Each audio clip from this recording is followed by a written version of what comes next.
Hello दोस्तों, मैं शुभेंद्र कुमार पटेल आप सभी का आपके अपने YouTube चैनल SKP क्लासेस में स्वागत करता हूं। हमारी मोशन या गति की श्रृंखला चल रही है। इसमें हम गति के प्रकार, गति के नियम, लॉ ऑफ मोशंस पे डिस्कस कर चुके हैं, चर्चा कर चुके हैं इन पे अपन। और गति का पहला नियम, गति का दूसरा नियम ये अपन पढ़ चुके हैं। आज से हम स्टार्ट करेंगे third law of motion. Third law of motion या जिसे अपन कहते हैं गति का तीसरा नियम। ठीक, बहुत सिंपल है, इसको सभी सुनते आए होंगे, कोई नई चीज नहीं। गति का पहला नियम जो है फर्स्ट लॉ ऑफ मोशन, वो क्या बताता है? इनर्शिया। ठीक है, कि कोई वस्तु स्थिर है, रेस्ट है तो रेस्ट में रहेगी, गतिशील है, मोशन में है तो हमेशा गतिशील रहेगी। दूसरा नियम क्या बताता है? संवेग परिवर्तन की दर उस पर लगाए गए बल के समानुपाती होती है। मतलब जो वस्तु जितनी भारी है उसके वेग को, वेलोसिटी को बढ़ाने के लिए उतना ज्यादा क्या लगाना होगा? फोर्स। यहां तक पहुंच गए हैं। फिर अपन ने देखा कि जो गति का पहला नियम है वो हमें बल की परिभाषा देता है, डेफिनेशन ऑफ फोर्स। गति का दूसरा नियम जो है वो हमें देता है गति का सूत्र, फॉर्मूला ऑफ मोशन। अब आ जाओ तीसरे नियम। गति का तीसरा नियम कहता है प्रत्येक क्रिया के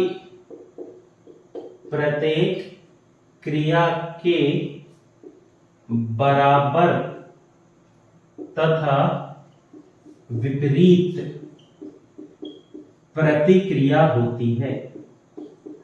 प्रत्येक क्रिया के बराबर तथा विपरीत प्रतिक्रिया होती है। Each action has a opposite and equal reaction। प्रत्येक क्रिया के बराबर और विपरीत प्रतिक्रिया होती है। ठीक है, जैसे मान लो आपने बॉल को ऐसे दीवार पे आपने मारा, तो जैसे ही आपने दीवार पे बॉल को मारा, बॉल वहां से टकराकर आपके पास वापस आ गई। आपने जब बॉल को मारा तो वो क्या है? क्रिया। वो क्या है? एक्शन। जब बॉल टकराकर वापस आ गई तो वो क्या है? प्रतिक्रिया, रिएक्शन। अब मान लो आपने बहुत ज्यादा फोर्स या बल से बॉल को मारा है तो बॉल आपके पास आ जाएगी, लेकिन आपने उसे कम फोर्स या कम बल से मारा है तो वो बॉल टकरा के वहीं नीचे गिर जाएगी।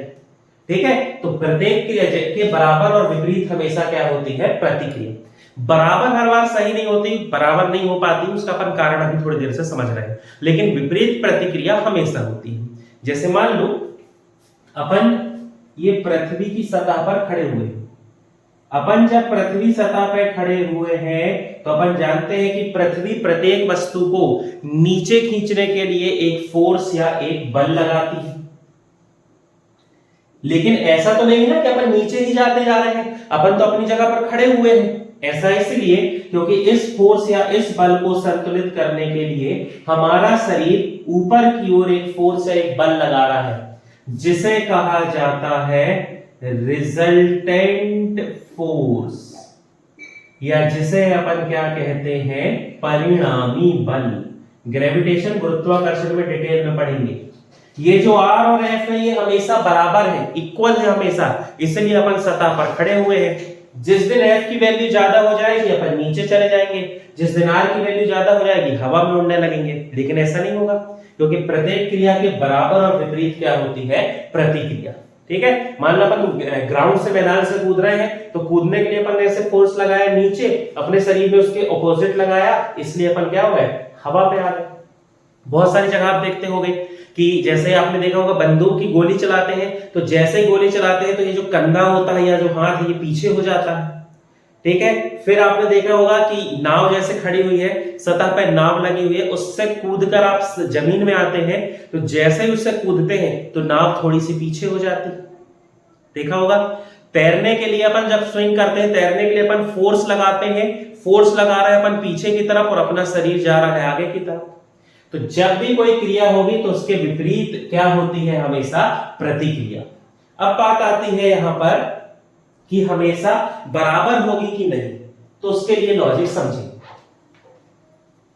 सेकेंड लॉ ऑफ मोशन जो है, गति का दूसरा नियम, उससे अपन को क्या प्राप्त हुआ था, उससे हमने फॉर्मूला निकाला था F बराबर ma, force is equal to mass into acceleration, बल बराबर द्रव्यमान गुणित त्वरण। अब यदि इसको अपन लिखें, इसको क्या लिख सकते हैं अपन, F upon a is equal to m, मतलब क्या है, फोर्स बल बट्टे एक्सीलरेशन त्वरण इज इक्वल टू मास, या जिसे अपन क्या कहते हैं, द्रव्यमान। ये जो त्वरण और द्रव्यमान है, एक्सीलरेशन और मास है, ये एक दूसरे के इनवर्सली प्रोपोर्शनल है। एक्सीलरेशन और मास जो है एक दूसरे के व्युत्क्रमानुपाती क्रमानुपाती है, इनवर्सली प्रोपोर्शनल है। मतलब यदि किसी का मास ज्यादा है तो उसका एक्सीलरेशन कम होगा, यदि किसी का मास कम है तो उसका एक्सीलरेशन क्या होगा, ज्यादा होगा। इसलिए आप देखना, जब बंदूक से अपन गोली चलाए, गोली निकली, गोली तो कितनी स्पीड से चले गई है ना, उसकी स्पीड तो कितनी ज्यादा होती है, लेकिन क्या उतनी ही स्पीड से गन पीछे होगी, नहीं, गन पीछे तो होगी, मतलब प्रतिक्रिया तो है, लेकिन वहां बराबर नहीं है, क्योंकि बंदूक की जो गोली है उसका द्रव्यमान, उसका मास, और बंदूक का मास या द्रव्यमान जो है इसमें बहुत ज्यादा अंतर है। और यदि मास ज्यादा है तो एक्सेलरेशन क्या हो जाएगा, कम। इसलिए वो गोली तो इतनी रफ्तार से निकल गई, लेकिन जो बंदूक है वो बिल्कुल थोड़ी सी पीछे होती है ना। इसलिए हमेशा बराबर वाला लॉजिक काम नहीं करेगा। तो इसके लिए आप एक टर्म, एक चीज हमेशा दिमाग में रखना कि त्वरण, एक्सीलरेशन और द्रव्यमान, या जिसे अपन कहते हैं मास, ये एक दूसरे के क्या होते हैं, व्युत्क्रमानुपाती, बोले तो इनवर्सली प्रोपोर्शनल, है ना। डायरेक्ट यदि समानुपाती होते तो समानुपाती होने का क्या मतलब होता है कि यदि एक बढ़ता तो दूसरा भी बढ़ता, लेकिन यहां पर समानुपाती नहीं है, यहां पर क्या है, व्युत्क्रमानुपाती, मतलब एक बढ़ रहा है तो दूसरा क्या हो जाएगा, घटेगा। तो दिक्कत नहीं है, ये आप इसको पढ़ चुके हैं। अब समझ लें, अपन एक टर्म पढ़े थे जब मोमेंटम या संवेग पढ़ रहे थे, तो अपन ने पढ़ा था संवेग संरक्षण का नियम। याद होगा, जो वीडियो देखते होंगे वो समझ सकते हैं। अपन ने पढ़ा था law of conservation of momentum, Hindi में से अपन क्या कहते हैं, संवेग संरक्षण का नियम।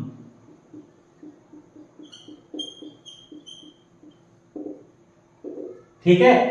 अब जो भी न्यूटन की गति के तीसरे नियम के उदाहरण है, जैसे कह दिया जाए कि रॉकेट का ऊपर जाना या बंदूक का पीछे होना, अपन जितने भी पढ़े, जो भी अपन ने न्यूटन के थर्ड लॉ के एग्जांपल देखे, वो सभी एग्जांपल किसके होते हैं, संवेग संरक्षण के नियम के। ठीक है। तो जो जैसे मान लो आपसे कह दिया जाए कि रॉकेट ऊपर जा रहा है, ये घटना कौन सी है, अब आपके पास ऑप्शन क्या रहेंगे, न्यूटन की गति का पहला नियम, दूसरा नियम, तीसरा नियम, ऐसे वाले ऑप्शन है, तो न्यूटन की गति का तीसरा नियम। लेकिन यदि पूछ ले कि रॉकेट ऊपर क्यों जा रहा है और उसमें न्यूटन की गति का तीसरा नियम नहीं है आपके ऑप्शन में, तो उस कंडीशन में आपका आंसर क्या हो जाएगा, संवेग संरक्षण का नियम, law of conservation of momentum. ये चीजें याद रखेंगे। देखो एक बार मैं रिवाइज कराता हूं आपको। जो फर्स्ट लॉ ऑफ मोशन, गति का पहला नियम जो है, इसमें पूरे के पूरे एग्जांपल आ जाते हैं किसके, इनर्शिया की, या जिसे अपन कहते हैं जड़त्व। सेकेंड लॉ ऑफ मोशन जो है, इसमें एग्जांपल आ जाते हैं किसके, जो हमने पढ़ा था इंपल्स, या जिसे अपन कहते हैं आवेग। और थर्ड लॉ ऑफ मोशन में एग्जांपल आ जाएंगे किसके, law of conservation of momentum. बिल्कुल इस पे कंफ्यूज नहीं होना, आप बिल्कुल धैर्य रख के ऑप्शन ढूंढना, आपको ऑप्शन मिलेगा, आप टिक कर लोगे। बिल्कुल उस पर हाइपर नहीं होना है ना, उस चीज को समझना, फिर उसके बाद आप उसका आंसर देना। तो ये जो है, ये तीनों हो गए न्यूटन की गति के नियम। ठीक, सिंपल है, सिर्फ दूसरा वाला जो नियम है इसमें थोड़ी सी दिक्कत गई थी, पर ठीक है, F बराबर M में आपको याद हो गया होगा। अब याद रखना, आपसे पूछेगा बल के अनुप्रयोग, बल के अनुप्रयोग बोले तो इसे अपन कहते हैं एप्लीकेशन ऑफ फोर्स। बल के अनुप्रयोग हमें कहां से प्राप्त होते हैं, तो उस कंडीशन में आपका आंसर हो जाएगा थर्ड लॉ ऑफ मोशन, या जिसे अपन कहते हैं गति का तीसरा नियम, थर्ड लॉ ऑफ मोशन। तो कैसे याद रखोगे, गति का पहला नियम बल की परिभाषा देता है, गति का दूसरा नियम बल का सूत्र देता है, फॉर्मूला देता है, और गति का तीसरा नियम हमें बल के अनुप्रयोग या एप्लीकेशन समझाता है। ठीक, इन पॉइंटों को आप अच्छे से याद रखेंगे। चलिए अब आगे बढ़ते हैं। अब अपन देखते हैं गति के समीकरण। अभी तक अपन जो पढ़े वो थे गति के नियम, अब अपन देखते हैं गति के समीकरण। हिंदी मीडियम कभी कभी ये जो है लिखा आ जाता है गति के विषयक, तो घबराना नहीं, एक ही बात है। इंग्लिश मीडियम इसे अपन क्या कहते हैं, इक्वेशन ऑफ मोशन, गति के समीकरण। ठीक, जैसे अपन ने पढ़ा गति के नियम के बारे में, अपन को किसने बताया था, न्यूटन ने बताया था। 3 गति के नियम होते हैं, उसी प्रकार अपन इनके बारे में भी पढ़ते हैं। तो यदि अपन बात करें तो गति के समीकरण के बारे में सबसे पहले जिस वैज्ञानिक ने बताया है उनका नाम है गैलीलियो। ये जो गैलीलियो शब्द है ये अब आप लोगों के लिए नया नहीं है, जब से साइंस की शुरुआत हुई है आप गैलीलियो शब्द सुन ही रहे हो। सबसे पहले पढ़ते हैं अपन फादर ऑफ साइंस, विज्ञान के जनक गैलीलियो। फिर अपन पढ़ते हैं फादर ऑफ फिजिक्स गैलीलियो। फिर अपन देखते हैं इनर्शिया या जड़त्व के बारे में किसने बताया, गैलीलियो ने। और यदि आप और सब्जेक्ट पढ़ोगे तो आप देखोगे टेलीस्कोप की खोज भी किसने की है, गैलीलियो ने। ठीक है, ग्रहों की गति, पृथ्वी के बारे में कि कौन कहां घूमता है उसमें भी प्रयास किया था इन्होंने। तो गैलीलियो को आप पहचानने लगे होंगे। गैलीलियो जो है ये वैज्ञानिक हैं इटली के। ठीक, फिर अब यदि अपन देखें तो गति के होते हैं 3 समीकरण। पहला इक्वेशन जो है, पहला समीकरण कहलाता है v is equal to u plus eighty.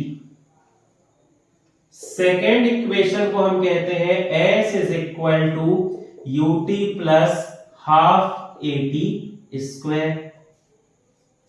Third equation जो है, तीसरा समीकरण, ये कहलाता है v square is equal to u square plus 2as। ये जो है इनको आपको ड्राइव करने की जरूरत नहीं है ना, क्या आया कैसे आया ये सब की जरूरत नहीं है, कोई दिक्कत नहीं है। आपको न्यूमेरिकल्स आएंगे, फॉर्मूला पुट करना है, अपन को आंसर चाहिए। तो इसके इसी कहानी में नहीं पढ़ो, समझा दूंगा मैं, कोई बड़ी बात नहीं, 2 मिनट लगेगा, लेकिन आपको उसकी जरूरत नहीं है। इसलिए आप सीधे सीधे याद रखो s बराबर, सॉरी पहला क्या होता है, v बराबर u प्लस एटी। सेकेंड होता है s is equal to ut plus half a t square. और थर्ड होता है v square is equal to u square plus 2as। अब यहां पर अपन देख लें, जहां where u is equal to initial velocity, या जिसे अपन कहते हैं प्रारंभिक वेग। v is equal to final velocity, या जिसे अपन कहते हैं अंतिम वेग। ठीक, ये दिया है, v दिया है, u दिया है, फिर क्या दिया है, a का मतलब है एक्सीलरेशन, या जिसे अपन कहते हैं त्वरण। t का मतलब है टाइम, समय, जिसे अपन क्या कह देते हैं मिला के, समय। अब क्या बचा, हाफ तो हाफ है, एस इज इक्वल टू होता है डिस्प्लेसमेंट, या इसे अपन कहते हैं विस्थापन। लेकिन क्या होता है, जब आप न्यूमेरिकल या सवाल जब करोगे ना, तो वहां पर इसे डिस्टेंस के लिए भी ले दिया जाता है, जिसे अपन कहते हैं दूरी। घबराओ नहीं, जब प्रैक्टिस करेंगे ना सवाल की तो समझ में आ जाएगा। कई जगह तो ऊंचाई के लिए भी ले लेते हैं कि एक पत्थर इतनी ऊंचाई बिल्डिंग से गिरा, इतने समय में नीचे गिरा, बिल्डिंग की ऊंचाई बताइए, तो भी एस लेते हैं। तो घबराओ नहीं, डिस्प्लेसमेंट, दूरी, ऊंचाई कुछ लोड नहीं लेना, न्यूमेरिकल करोगे आदत हो जाएगी। बस अभी याद रखो कि एस का मतलब होता है डिस्प्लेसमेंट, या कभी कभी यूज होता है डिस्टेंस। तो ये तीनों हो गए हमारे लिए इक्वेशन ऑफ मोशन। इसी सीक्वेंस में याद रखना आपको, इनका सीक्वेंस बदलना नहीं है, ठीक। चलिए आगे बढ़ेंगे। अब इनसे संबंधित एक जो क्वेश्चन आता है उसको समझेंगे, ठीक। ये गति के समीकरण से संबंधित आपको कोई भी एक समीकरण या इक्वेशन दे देगा और बोलेगा कि आपको बताना है वो जो इक्वेशन है, समीकरण है, वो किसके बीच संबंध दर्शाते हैं। समझो कैसे, बहुत सिंपल है। जैसे पहला फॉर्मूला क्या है, v is equal to u plus a t. Second है s is equal to ut plus half a t square. और तीसरा है v square is equal to u square plus 2as। तीन हो गए समीकरण। अब आपसे कहेगा कि पहला समीकरण किसके किसके बीच संबंध दर्शाता है, तो उस कंडीशन में आपका आंसर हो जाएगा पहला समीकरण जो है ये वेग, या जिसे अपन कहते हैं वेलोसिटी और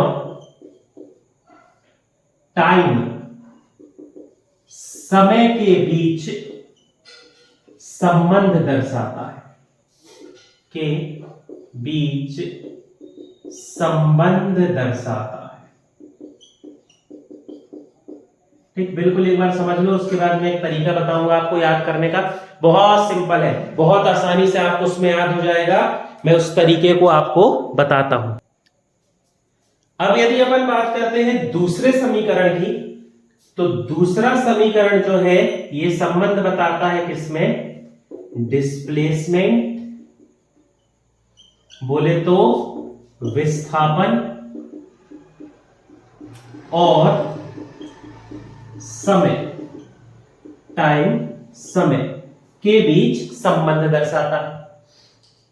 तीसरा समीकरण जो है ये वेलोसिटी, जिसे अपन कहते हैं वेग, और डिस्प्लेसमेंट,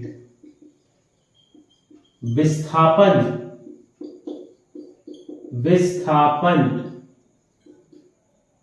के बीच संबंध बताता है। अब यहां आपको लग रहा होगा यार ये क्या, कैसी कहानी है, कैसे याद रखें, तो बिल्कुल नहीं घबराओ, बहुत सरल है। देखो पहला समीकरण जो है, पहला इक्वेशन, पहला टर्म क्या है, v वेलोसिटी, लास्ट टर्म कौन सा है, t टाइम। तो ये किसके बीच रिलेशन होगा, ये रिलेशन होगा वेलोसिटी और टाइम के बीच में। जब अपन को कहीं पर टाइम दिया हो, वेलोसिटी दी हो और आपको एक्सेलरेशन निकालना हो, तो वहां पर अपन जिस फॉर्मूला का यूज करेंगे वो कौन सा होता है, पहला। इसीलिए ये संबंध कह रहा है। लेकिन अब इतना लॉजिक कहां पेपर चलते, पेपर में लॉजिक लगाओगे, और भी तो सब्जेक्ट देखना है, क्वेश्चन देखना है, प्लस घड़ी का प्रेशर अलग होगा, तो सीधे सीधे याद कर लो, v और t के बीच संबंध बताएगा। अब दूसरे में पहला शब्द क्या है, s मतलब डिस्प्लेसमेंट विस्थापन, और आखिरी शब्द क्या है, t टाइम। तो दूसरा समीकरण जो है विस्थापन और समय के बीच क्या बताता है, संबंध। तीसरा v मतलब वेलोसिटी वेग, और s मतलब डिस्टेंस या डिस्प्लेसमेंट विस्थापन। तो तीसरा किसके बीच संबंध बताएगा, वेग और विस्थापन, वेलोसिटी और डिस्प्लेसमेंट, इनके बीच संबंध बताता है। ठीक है, कहां कैसे यूज होता है लॉजिक उसमें मत जाओ, न्यूमेरिकल करेंगे, प्रैक्टिस करेंगे, आपको रट जाएगा कहाँ का यूज करना है। मान लो आपसे दूरी पूछ ले, समय दिया हो तो ये उपयोग करना है, दूरी पूछ रहे लेकिन समय ना दिया हो तो ये यूज करना है, अब यदि एक्सीलरेशन निकालना है तो ये यूज करना। हर के अलग अलग डिमांड है, लेकिन उस पर मत दिमाग फंसाओ, न्यूमेरिकल्स की प्रैक्टिस करेंगे, वहां आपका कवर हो जाएगा। ठीक, चलिए अब इसमें अपन आगे बढ़ते हैं।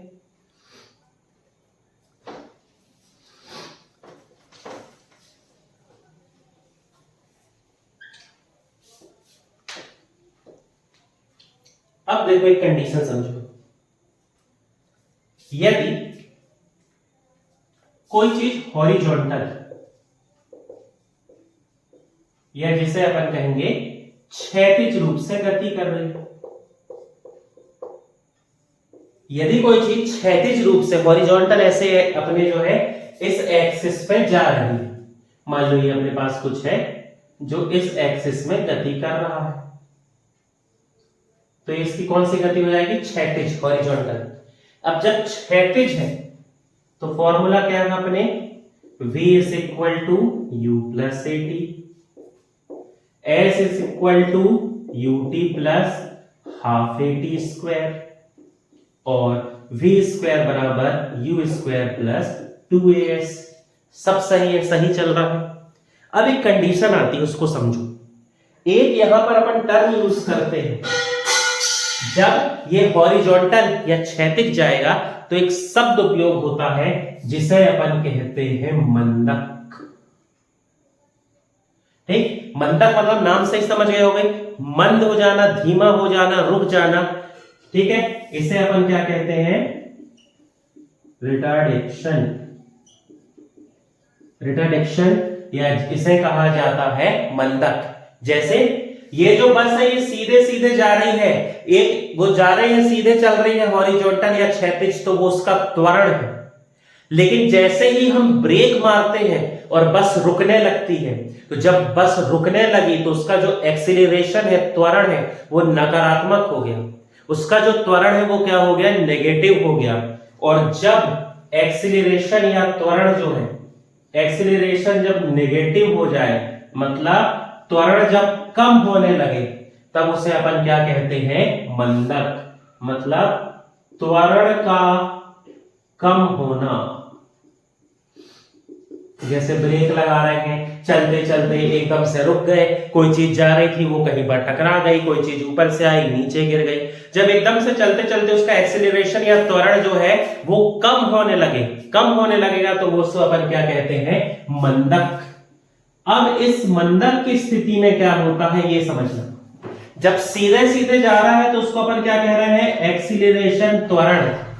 लेकिन जब वो रुकने लगा तो वो क्या होगा, रिटार्डेशन, या जिसे अपन मंदक कहते हैं। अब ये रुक रहा है, नेगेटिव कोई चीज है, नेगेटिव एक्सीलरेशन है, इसलिए इसे क्या कहा जाता है, -a। अब मान लो कोई चीज रुक रही है या किसी चीज की स्पीड जो है, एक्सीलरेशन कम हो रहा है, तो उस समय फॉर्मूला क्या हो जाएगा, उस समय चीजें क्या हो जाएंगी, देखो v बराबर u प्लस एटी नहीं होगा, a की जगह क्या आएगा, -a, तो ये क्या हो जाएगा, -80। सेकेंड फॉर्मूला क्या निकल के आएगा, s is equal to ut plus नहीं, a माइनस हो गया इसलिए -1/2 AT स्क्वायर। तीसरा फॉर्मूला क्या हो जाएगा, v square is equal to u square minus 2as। अपन ये न्यूमेरिकल करेंगे तब याद रखना कि कोई गाड़ी जाते जाते रुक गई, कोई गाड़ी जाते जाते टकरा गई, एक व्यक्ति एकदम से रुक गया, तो ऐसी जो स्थिति होगी वहां पर मंदक जब आएगा तो वहां पर जो फॉर्मूला यूज होगा उसमें माइनस हो जाएगा। तो वहां पर कंफ्यूज नहीं होना, नेगेटिव एक्सीलरेशन, ऋणात्मक त्वरण ही मंदक कहलाता है, और ऋणात्मक त्वरण है, नेगेटिव है, तो वो क्या हो जाएगा, -a। ये कंडीशन कब होगी, जब जो एक्सीलरेशन है या जो मोशन है वो कैसा हो रहा है, क्षैतिज हो रहा है, एक जो है ये कैसा हो रहा है, हॉरिजॉन्टल। अब कंडीशन समझते हैं जब ये क्या हो जाए, वर्टिकल होता है। अब अपन देखते हैं यहां पर होने वाली ऊर्ध्वाधर गति। क्षैतिज तो यहां पर अपन ने देख लिया, ऊर्ध्वाधर को समझेंगे, सरल है वो भी, बस वहां पर एक चीज थोड़ी सी बदल जाएगी, दिक्कत नहीं उसकी।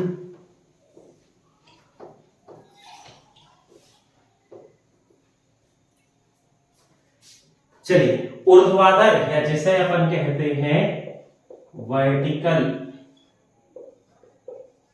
ऊर्ध्वाधर, जब कोई वस्तु ऊपर से नीचे, है ना, कोई वस्तु ऊपर से नीचे आए या हम किसी वस्तु को नीचे से ऊपर भेजें, दोनों स्थिति में अपन क्या कहेंगे, ऊर्ध्वाधर या जिसे अपन कहेंगे वर्टिकल। मान लो ये जो है नीचे से अपन ने क्या किया, पत्थर को ऊपर फेंक दिया, या पत्थर ऊपर कैसी बिल्डिंग में खड़े थे वहां से अपन ने पत्थर को फेंक दिया, तो ऊपर से नीचे या नीचे से ऊपर यदि दोनों स्थिति होती है तो वो क्या कहलाएगी, वर्टिकल या जिसे कहते हैं ऊर्ध्वाधर। अब यहां एक चीज बदल जाएगी, देखिए ए बराबर, सॉरी, यदि अपन देखते हैं पहली कंडीशन, ऊपर से नीचे आने पर, ऊपर से नीचे आने पर, जब कोई वस्तु पृथ्वी में ऊपर से नीचे आती है तो पृथ्वी उसे अपनी ओर आकर्षित करती। फ्री फॉल की स्थिति, यदि स्वतंत्र रूप से कोई वस्तु गिर रही है तो इसे पृथ्वी क्या करेगी, अपनी ओर आकर्षित करेगी। मतलब इस वस्तु में जो एक्सीलरेशन या त्वरण है वो एक्सीलरेशन है ड्यू टू ग्रेविटी।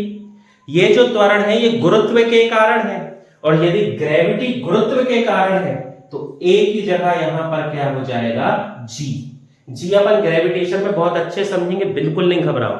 अभी बस ये याद रखो कि जब कोई फ्री फॉल है, स्वतंत्र रूप से कोई चीज नीचे गिर रही है, तो उसमें जो एक्सीलरेशन है वो ग्रेविटी या गुरुत्व के कारण है, और पृथ्वी के द्वारा जो गुरुत्वाकर्षण होता है उसे रिप्रेजेंट करते हैं किससे, जी से।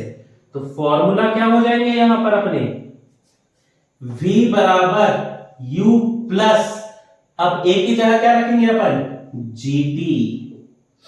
सेकेंड फॉर्मूला क्या हो जाएगा, s is equal to ut plus half gt square. अब a नहीं आएगा क्योंकि पृथ्वी काम कर रही है, तो a की जगह क्या आएगा, g, और v square is equal to u square plus 2gs।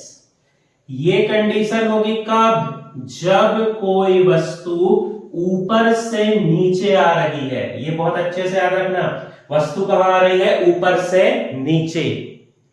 अब मान लो हम किसी वस्तु को नीचे से फेंक रहे हैं और वो वस्तु कहां जा रही है, नीचे से ऊपर। ठीक, अब ये वस्तु कहां जा रही है, नीचे से जा रही है ये ऊपर की तरफ। अब यहां कंडीशन बदल जाएगी, अर्थ के विपरीत, पृथ्वी के विपरीत जा रही है, ऑपोजिट टू द अर्थ, तो मतलब यहां पर विपरीत है, ऑपोजिट है, मतलब चीजें क्या हो जाएंगी, नेगेटिव हो जाएंगी। अर्थ किसी भी चीज को नीचे खींचना चाह रहा है, लेकिन ये वस्तु कहां जा रही है, ऊपर, तो इस पे जो एक्सीलरेशन या जो त्वरण पृथ्वी लगाएगी वो क्या हो जाएगा, नेगेटिव। तो g क्या हो जाएगा, माइनस। तो हमारे फॉर्मूला क्या बन के आएंगे, फर्स्ट फॉर्मूला हो जाएगा v बराबर u माइनस gt। ठीक है, g होगा क्योंकि पृथ्वी लगा रही है अर्थ, और माइनस इसलिए होगा क्योंकि विपरीत जा रहा है, ऑपोजिट जा रहा है।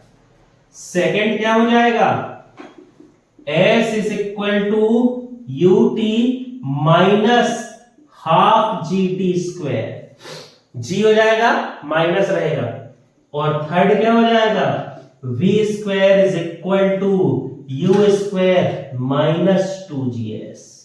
तो ये कंडीशन कब होगी, याद रखेंगे, जब वस्तु ऊपर से कहां जाती है, जब वस्तु कहां जाती है, नीचे से ऊपर, और यदि वस्तु ऊपर से नीचे आ रही है, ऊपर से नीचे आ रही है तो कोई मेहनत नहीं करना है, पृथ्वी खुद उसको खींच रही है, तो इसलिए यहां पर जो त्वरण है, g का क्या मतलब है, एक्सीलरेशन ड्यू टू ग्रेविटी।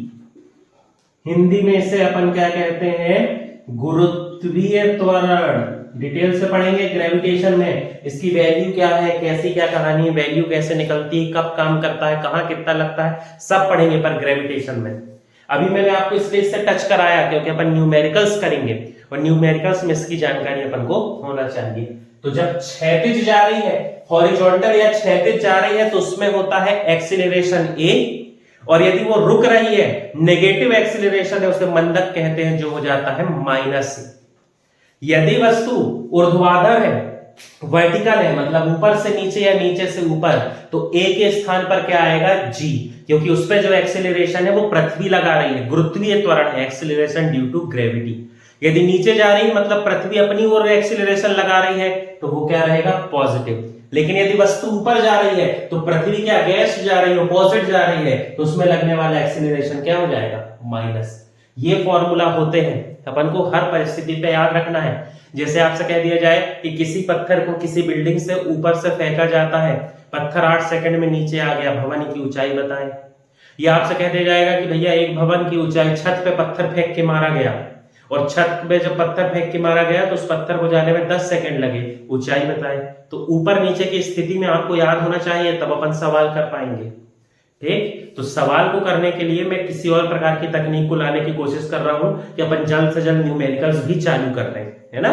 तो अभी अपन धीरे धीरे टॉपिक पढ़ते जाएंगे, और जैसे ही अपन वो तरीका निकाल लेंगे तो अपन न्यूमेरिकल्स भी करते रहेंगे। इसलिए आप ज्यादा से ज्यादा फॉर्मूला, एसआई यूनिट बिल्कुल रट डालो, बिल्कुल रट लो उसको। आपको रेलवे के न्यूमेरिकल्स बहुत अच्छे से बनेंगे। मेरी रिस्पॉन्सिबिलिटी है, मैं पूरे न्यूमेरिकल्स कराऊंगा, और दूसरे एग्जाम भी जो दे रहे हैं आपको पूरे न्यूमेरिकल्स बन जाएंगे, कोई दिक्कत नहीं जाएगी। तो यहां पर अपन जो मोशन या गति है ये करते हैं समाप्त। अपन ने काफी कुछ पढ़ चुका है, आप प्लेलिस्ट देख सकते हैं, प्रीवियस वीडियो देख सकते हैं।